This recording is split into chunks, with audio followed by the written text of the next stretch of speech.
propose, c'est qu'on passe la parole maintenant, merci à vous deux, à votre tandem, j'allais dire tandem successeur. Hein, merci à vous. On reviendra tout à l'heure sur la suite. Et donc là, on a un nouveau tandem avec Coraline Grishka, qui est responsable du mobilier urbain à l'intérieur donc de l'équipe d'Ilevia Groupe Keolis. Alors je crois que c'est vraiment une grosse activité, puisque vous avez dans ce qu'on appelait autrefois la régie de l'ensemble des transports de la région lilloise, et donc avec une activité et notamment une activité de maintenance qui est tout à fait importante sur un certain nombre d'éléments. Vous-même, vous êtes, je crois, donc responsable du mobilier urbain. Et Anaïs, c'est Anaïs qui est notre entremetteuse, si je peux me permettre de vous présenter ainsi. Anaïs, donc voilà, donc vous avez avec Coraline analysé, et je vais vous passer peut-être le slide suivant qui montre voilà, l'activité de l'une de vos équipières. Et donc vous avez une équipe avec des équipiers et des équipières et des besoins bien particuliers. Est-ce que vous pouvez voilà, nous en parler un petit peu toutes les deux en tandem? Qui veut prendre la parole la première? Coraline? Donc, comme vous l'avez dit, en fait, Keolis Lille Métropole, en fait, c'est l'entreprise qui exploite le réseau de transport en commun de la métropole de Lille. Donc, c'est 95 communes, et en fait, c'est tout ce qui est bus, tramway, métro et Vélil. Et moi, plus particulièrement, je suis responsable du mobilier urbain.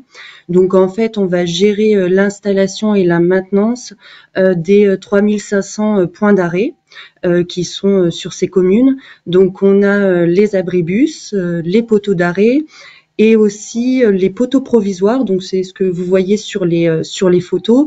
C'est ce qu'on vient mettre, en fait, pour mettre l'information aux voyageurs quand il y a une déviation ou des travaux. Et c'est vraiment sur ces poteaux provisoires. Donc, il faut savoir qu'on en met à peu près 1200 par an. Donc, on dépose, qu'on pose ou qu'on déplace. Et c'est vraiment sur ce sujet-là qu'on a des problématiques de port de charge. Il faut savoir que le socle que vous voyez fait 60 kg, et le poteau qu'on vient mettre dessus fait une quarantaine de kilos. Donc, pour faire cette maintenance, donc on est 13 dans l'équipe, et il y a 8 personnes qui s'occupent de la maintenance, et historiquement, c'était que des hommes. Et on a toujours eu des soucis, en fait, au niveau des douleurs de dos, que ce soit des douleurs qui viennent progressivement et qui finissent en arrêt maladie, ou aussi des accidents de travail où l'agent, en portant en fait le poteau, se coince le dos d'un coup. Donc c'est un problème qu'on a toujours eu. Et en fait, ce qui a changé, c'est il y a 2 ans. Donc j'ai une salariée, donc que vous voyez sur les photos, Edmonde, qui en fait a été déclarée inapte à la conduite de bus et qui a rejoint mon équipe, en fait, sur la partie administrative. Et quand un poste d'agent s'est libéré dans mon équipe, d'agent de maintenance, elle a souhaité postuler. Et elle a été retenue parce que elle avait la connaissance du réseau, la connaissance de notre activité, et puis elle était motivée. Et c'était aussi pour moi aussi une envie de pouvoir recruter une femme sur ce poste qui est toujours masculin. Et comme moi aussi j'occupe un poste de responsable maintenance, et dans mon entreprise je suis la seule également, je trouvais que le défi était intéressant. Donc son intégration s'est très très bien passée. Les compétences techniques qu'elle n'avait pas à la base, elle a réussi à les acquérir rapidement. Donc c'était une intégration très positive. Mais le seul problème qui persistait, c'était par rapport au port de ces charges-là, parce que la manipulation des socles et des poteaux, elle ne pouvait pas le réaliser en autonomie. Et rapidement, elle a commencé à ressentir des douleurs. Surtout en fin de semaine, en fait, au bout de la semaine de travail, a commencé à ressentir des douleurs qu'elle n'avait pas auparavant. Donc ça a fait que nous, on a dû se poser les bonnes questions et travailler sur ce sujet-là. Donc au début, on a commencé par leur faire passer des formations gestes et postures qui étaient adaptés à leur métier. Ensuite, on a travaillé aussi sur ce poteau provisoire. Donc, on a conçu un nouveau modèle avec l'équipe, donc qui était plus léger, structure plus légère et avec un socle plus léger. Mais en fait, on s'est vite rendu compte que ces poteaux plus légers, dans des communes où il y avait moins de bâtiments, donc plus de vent, ils se retrouvaient au sol. Que sur des secteurs, on a des communes, des secteurs vandalisés où en fait ils étaient mis à terre. Et donc en fait, même si ça a été une partie de la solution, on était contraint d'utiliser nos anciens poteaux plus lourds et nos anciens socles. Donc il a fallu chercher des solutions. Donc on a regardé avec le chef d'équipe un peu tout ce qui existait et on est tombé sur l'idée de l'exosquelette. Et on a commencé à contacter différentes entreprises pour voir s'il n'y en avait pas un existant qui était adapté à nos besoins. Et on est tombé donc sur l'entreprise Japé Médical, voilà, et qui nous a présenté le produit. Il y a eu tout un circuit de validation au sein de Keolis, qui était le médecin du travail, l'ingénieur sécurité, et puis l'entreprise s'est déplacée pour nous montrer son produit. Et donc il y a eu des tests au niveau de l'équipe, voilà, testés avec et sans. Et donc ça a séduit tout le monde, que ce soit la médecine du travail, le service sécurité et l'équipe. Donc retour très très positif. Et on a donc fin décembre acheté le premier exosquelette. Donc là, ça fait 2 mois qu'il est en test et c'est la salariée Edmond et un de ses collègues qui le testent. Et les retours sont formidables. Enfin voilà, ils sentent sur les 2 testeurs, donc ils sentent l'effet bénéfique immédiat. Donc ça aide à réaliser le travail. Et Edmond, comme vous le voyez sur les photos, réalise son travail en autonomie. Et puis voilà, il y a plus cette problématique de douleur. Et donc là, actuellement, on attend la fin de cette période de test pour pouvoir rendre son utilisation possible au reste de l'équipe, qui, comme ils l'ont testé, ils veulent aussi l'avoir. Et là, en ce moment, donc ils me parlent d'en avoir un deuxième, comme des fois ils sont plusieurs à aller poser ces poteaux provisoires. Donc c'était vraiment l'exosquelette en fait a permis de montrer que même si c'était un métier typiquement masculin, en fait, avec les bons outils, les bonnes adaptations, voilà, c'est un métier qui est fait aussi pour les femmes. Merci Coralie et bravo parce que c'est une démarche dont on voit à la fois qui est très volontaire et qui est, je veux dire, très structurée dans votre dans la façon dont vous avez approché la question, dont vous avez voulu d'abord répondre finalement et compenser un problème d'inaptitude qui avait été vécu par ailleurs, et donc vous avez accueilli cette collaboratrice dans votre équipe, et on voit bien la qualité de cette structure. Anaïs, comment vous de l'autre côté, puisque vous êtes intervenu, je dirais que une fois finalement qu'une première partie d'analyse et d'expression du besoin avait été fait. Merci Coralie, c'est une grande clarté. Anaïs, à vous. Alors oui, nous quand on a été contacté par Ilevia, la première problématique c'était de bien comprendre l'activité et les aménagements qui avaient déjà été faits sur le poste.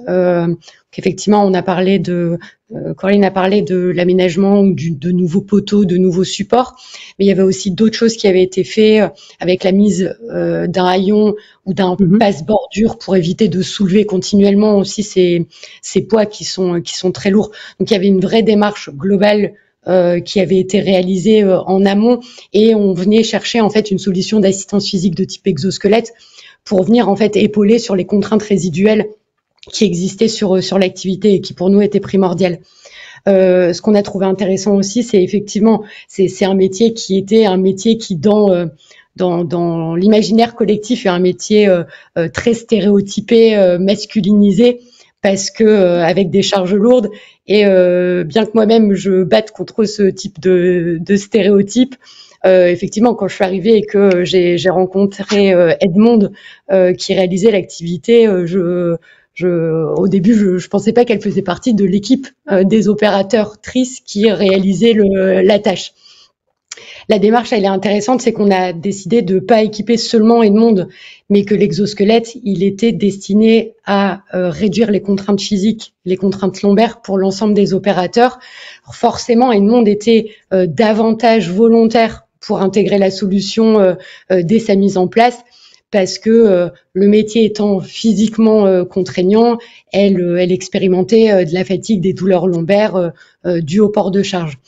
Mais on n'a pas stigmatisé que sur la femme de l'équipe. Bien au contraire, on s'est dit, l'idée c'est que l'outil demain puisse être utilisé par tous, mais qu'on puisse concevoir que ce métier, qui est en fait un métier très masculinisé, soit demain un métier que toutes les femmes pourraient se voir faire, parce qu'il y a des solutions qui peuvent exister pour les aider en fait à les rendre moins pénibles. Et en fait, c'est ce qu'on voit aussi avec le témoignage de Maëva qui était juste avant. C'est on a tendance à penser que les aides-soignantes, c'est très féminin, et les métiers de l'industrie, du transport, de la logistique, les métiers opérationnels sont des métiers très masculins. Mais au final, on se rend compte que les contraintes dans des métiers féminins, ils existent, mais que les femmes sont autant capables de réaliser des métiers type masculin qui ont aussi des fortes contraintes lombaires. Donc ces femmes montrent bien que ces métiers peuvent être réalisés par tous, si tant est que la structure ait les outils adéquats pour réduire la pénibilité sur ces contraintes physiques. Merci vraiment, ces deux exemples. Typiquement, vous avez raison, de choses qui, et dans l'imaginaire et dans la culture classique, en tout cas française, occidentale, et effectivement sont des jobs considérés comme des jobs de mecs. Alors, il n'est pas là maintenant, mais on va essayer de le coincer, j'allais dire, pour le prochain en présentiel, quand on sera à Préventica, et on espère que vous allez pouvoir venir. Je pensais à Romain Chevalet, qui a une activité une activité logistique, et une activité logistique notamment tout à fait importante dans les pays de l'Est, et j'allais dire que traditionnellement, les gens qui revenaient des pays de l'Est et de l'Union soviétique, on avait, moi j'étais sidéré quand j'étais enfant et que j'entendais ça, où on avait des femmes qui conduisaient, alors des bus maintenant c'est classique, mais des grues qu'on trouvait sur les chantiers et autres, et la question qu'on pourrait lui poser, je ne sais pas si Romain vous arrivez à interagir ou pas, ou sinon ce sera une autre fois, mais si justement dans ces pays de culture, j'allais dire anciennement soviétique, et avec quand même 40-50 ans ou un peu plus de cette expérience-là, est-ce qu'il y a justement cette distinction des métiers existe encore, ou est-ce que c'est peut-être plus facile? Parce qu'on voit bien à quel point, à la fois dans ce que disait Nicolas tout à l'heure, et dans ce que vous soulignez là, je veux dire, la dimension de dépasser cette espèce de perception culturelle a priori est importante et forte, et vient de la volonté. Moi, je veux dire, ce que je trouve génial dans les deux exemples qu'on vient d'avoir, à la fois Maëva, c'est ce job qu'elle voulait faire, et voilà, elle en avait vu d'autres, elle voulait, c'était celui-là qu'elle voulait, et elle n'en voulait pas un autre.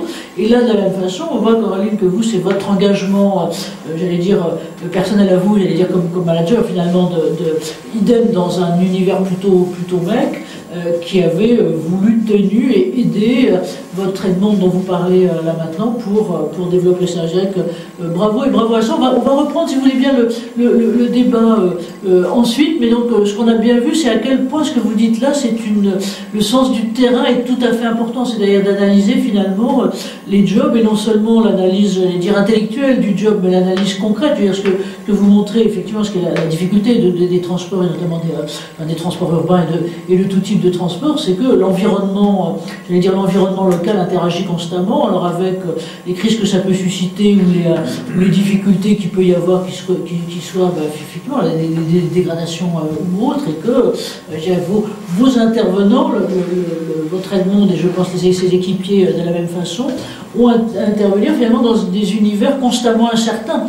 Parce qu'il y a bien sûr, on sait où sont les postes et les trucs et autres, mais il peut se passer plein de trucs.